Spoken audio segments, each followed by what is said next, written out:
Welcome back.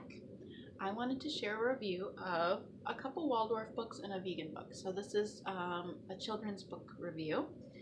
Um, First of all, I'll do the vegan book. Many of you, if you are vegan, may have heard of this book.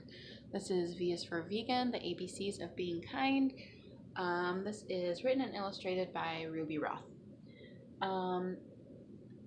This one is shorter than what's that one called? That's Why We Don't Eat Animals. That's the one we're finishing right now. It's surprisingly dark. I haven't finished that one. I started to read it and I realized how long it was. Much more for an older child and not so much for a bedtime story. But this one is shorter than that and more age appropriate, definitely. So it's literally the ABCs. A is for animals, friends, not food. We don't eat our friends. They'd find it quite rude. And so it goes through different letters of the alphabet. And what I liked about this book is that it didn't just talk about not eating animal products, it encompassed other things like this. C is for clothing, no skins, fur, or feathers. So, it talked about more than just the animal products, which I thought was good. D is for dairy, moo, milk is for cows. Some of it was a little simple, I guess, and the art was certainly simple, but it's cute. I mean, if you're a vegan, then I think it's a good little book to have, because there are so many books out there that we can get from the library or Amazon or whatever that are just sort of mindless when it comes to certain things. Like the biscuit books are adorable. But what do they teach you, really? He barks through half the book. Don't get me wrong, I like the biscuit books. They're cute. But, this is something that might actually be meaningful to your child at a certain age group to help them understand why they're maybe a little bit different. It will help them communicate to other kids when they're offered things, why they don't eat animal things, why they don't eat, why they don't drink cow's milk, or, why they don't eat chicken or whatever. This one, P is for protein. I get mine from plants.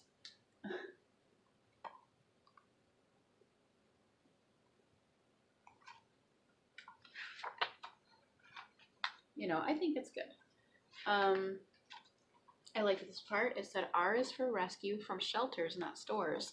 So this book really encompasses the whole idea of veganism and not just the food aspect.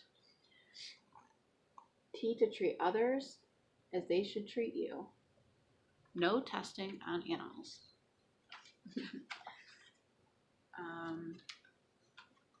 It ends with Z is for zero, no animals harmed. Hooray for the day when they're no longer farmed. It even goes a little bit to W. W is for world. It glows blue and green. We only have one, so please keep it clean. So, environmentalism. U is for use and reuse. Please don't waste. It's a good little book. I would say this one's good for reading too. And then once they're reading, I would put it at maybe a 4 to 6 year old book if they're reading it themselves. Maybe 4 to 7. But this is cute. It's a quick read. It's rhymey. It would be a nice additive to your shelf if you do have a lifestyle that's a little different from others. Okay, so now I want to review some Waldorf books. And I have a few others that won't be a part of this video. We're finishing one right now called The Last Wild Witch, and that one will be fun to review, I think. But the first two I was really excited about getting, and I had them sort of transferred into my library from other libraries. And most of my Waldorf book suggestions I saw from a Brookhampton video. And if you know me, you know I love Brookhampton. She's my spirit animal. And I wanted to check out some of the books she recommended. Specifically this one, My Mama Earth. This is written by Susan B. Katz, and I think the cover is beautiful. I'm not sure what to call this kind of book. It's a natural book, nature-based book. Obviously, it's a Waldorf book, so you guessed that. Um, I haven't quite figured out what to call this style of writing. I will say it was slightly more simple than I thought it would be off of what I heard of the reviews and what I expected. And I should review one book we read. It was called something like A Letter from Mother Earth to Her Children or something like that. A Letter from Earth to Her Children. I don't know. But it was, and it was a bit long and like complex, but it was so beautiful. I'll have to review that one.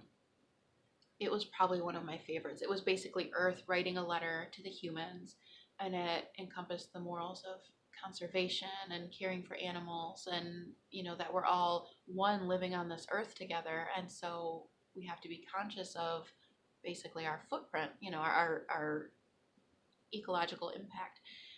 And I thought it was so great for kids. It was part of the books that we read for the 1,000 Books Before Kindergarten program. It was something I picked up, and it was such a good book. I'll see if I can find it again and read it for you guys. So basically, I guess the gist of the story is that the mother is all of these things, the boy's mother. My mom awakes the eastern sun and weaves her magic till day's done. My mama paints the ocean creatures, adorning them with brilliant features. And in each picture, you can kind of see mama somewhere.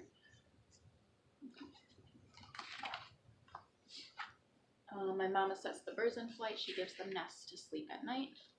The pictures are beautiful in this book. Plant seeds, pulls the weeds. Mama makes hippos snore and lions roar. And I'm abridging what I'm reading in case you can't tell, but my mama shapes the forest trees, and you can see her there.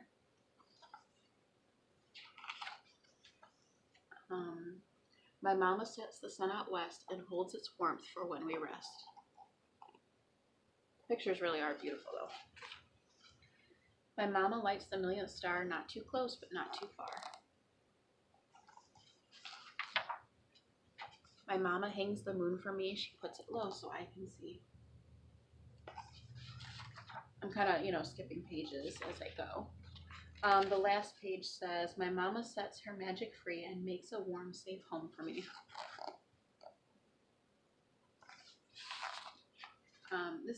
This is a beautiful book. It is. The artwork is beautiful. The rhyming is simple, which, is fine for younger children. And I guess I feel like there's a lacking connection slightly between helping a child to understand the difference between when you're talking about his physical mama to when you're referring to Earth Mama. I don't know. I feel like it's missing something there, but that might just be my perception. An older child might fully understand. It just never actually says it's talking about the Earth. It just shows it in the pictures and in kind of the actions. But that's okay.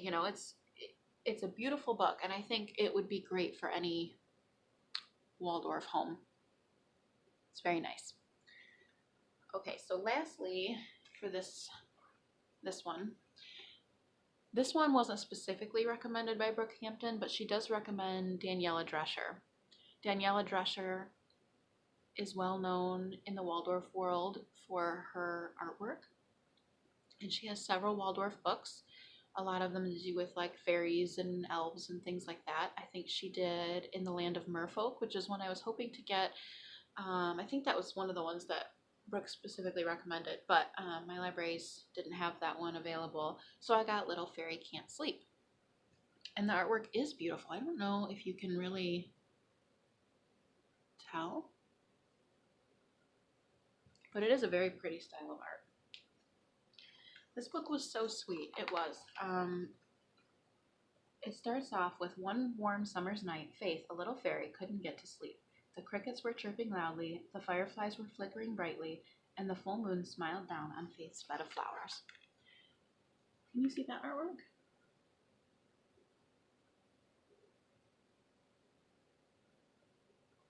So you can see that the art is beautiful, the colors are lovely, and just from the opening statement, it paints a very like serene, quiet, natural setting that's perfect for a bedtime book. Basically, she can't go to sleep. Magic was in the air, and she didn't know why. She got up, and flew off, and kind of traveled. I loved this picture where she visits the little gnome, and he's grumpy. um, oh no, the Sandman wasn't grumpy. It was the owl that was grumpy. Anyway, so she flies around and talks to different people she sees awake and asks why they can't sleep. And they don't know why they can't go to sleep, but there's magic in there. There's the grumpy owl.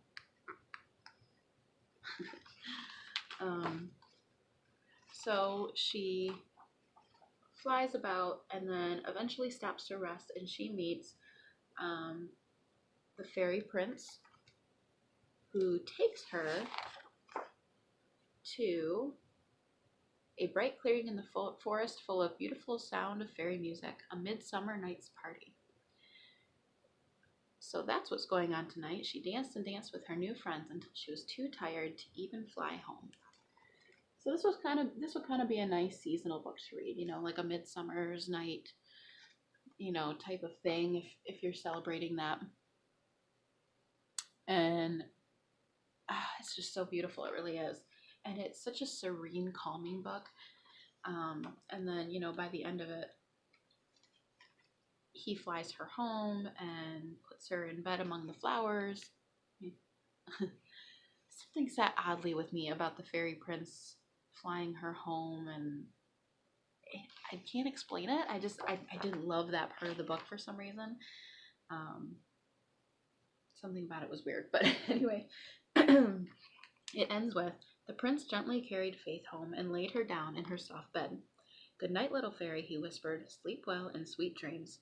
As Faith slept peacefully, she dreamed of the Sandman and his magic dust, of a mother fox, a grumpy owl, a singing elf, a magical party, and a handsome moth fairy prince who carried her through the moonlight. I think just because I think it's good for once in a while books to not have the element of something, romantic, but it was mild, obviously. I don't know. It was probably stupid that it bugged me. But anyway, I think it's so beautiful, and it's a calming book, and by the end of the book, it's kind of taken the tone from I'm awake and I can't sleep down to a restful, calming, soothing imagery of being so tired you can't even fly home. This was a really pretty book, and I would agree, Daniela Drescher does have amazing artwork. So I have future Waldorf books to do. I have a few more coming in that I'm excited about, and I have a couple more on my desk right now that we're either finishing or that we're going to read. And as soon as I'm done reading them to her, I will show you. Okay? Thanks for watching, and I hope to see you next time.